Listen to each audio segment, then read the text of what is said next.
Everybody, Coach Kyle here. If you like this video, please give it a thumbs up, subscribe for future content, and look back at old videos. There's a ton of them.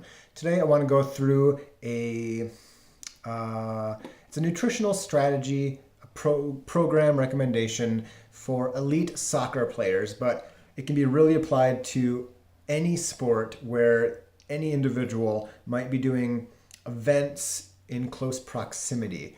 And this is I'm getting this information from two sources. The first is the actual paper, and it's titled Practical Nutritional Recovery Strategies for Elite Soccer Players When Limited Time Separates Repeated Matches. And yes, it's soccer, but it's still applicable to running. Many runners, they might do an event where they might have a day between events. They might have a week between half marathons. So the Disney Challenge type events where you do upwards of, I think, 4 events in quick succession and within 4 days, to something like the Yosemite Yellowstone. It's 2 halves and a 5K within a week, I think.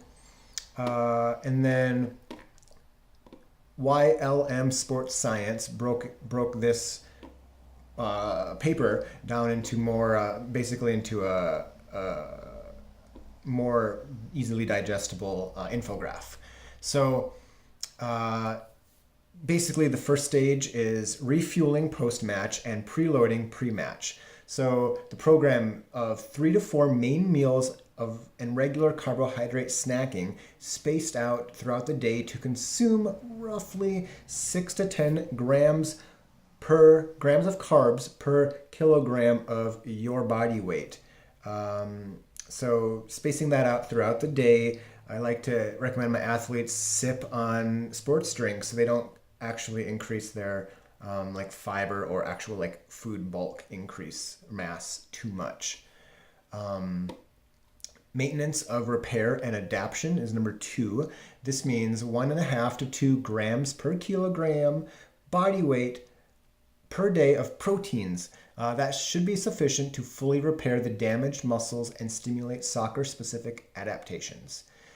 Meals and snacks should be divided into 4 to 6, 20, 25, 30 gram of protein servings. So most protein shakes, most protein snacks like Cliff Builder bars, for example, are about 15 to 20 grams of protein. So if you're traveling, I like to recommend just buying some like protein recovery snacks, cookies, bars, whatever, and just having those with you so you can most easily take in that protein compared to like a protein shake, which is messy and kind of a hassle.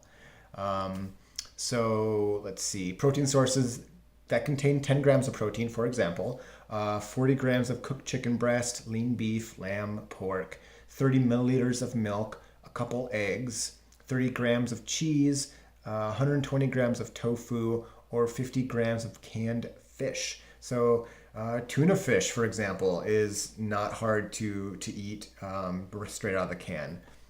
Number 3, rehydrate. Start as soon after the exercise as you can. 1 kilogram weight loss equals 1.5 liter of fluid required.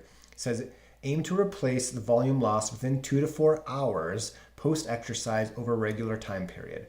Sports drinks containing electrolytes and carbohydrate can be used. Milk, fruit juices, cola drinks, basically anything that will rehydrate you, whatever you prefer, even like LaCroix, like fizzy soda water or whatever. And then number 4 is to reduce inflammation and muscle soreness.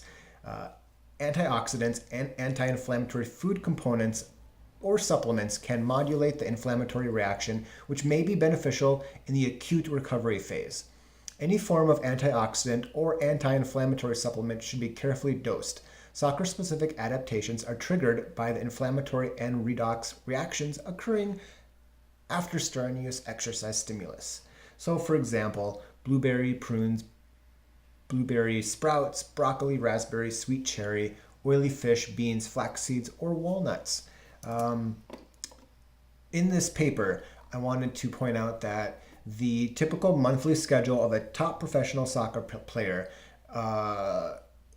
is basically looks like matches once or twice a week. So that's the kind of duration we're talking about. Other things you can do if you have events really close together are maximize your sleep, wear compression socks, stay active, get the blood flowing, but don't overdo what you do between events. Remember that when you're in that competition phase, you don't really care quite as much about adaptation. So maybe an ice bath would be appropriate because ice bathing might decrease adaptations, but it might improve recovery. So 1-2 months out from a race, you don't really want to be ice bathing, but when you're in that competition phase, when you have events close together, an ice bath isn't such a bad idea.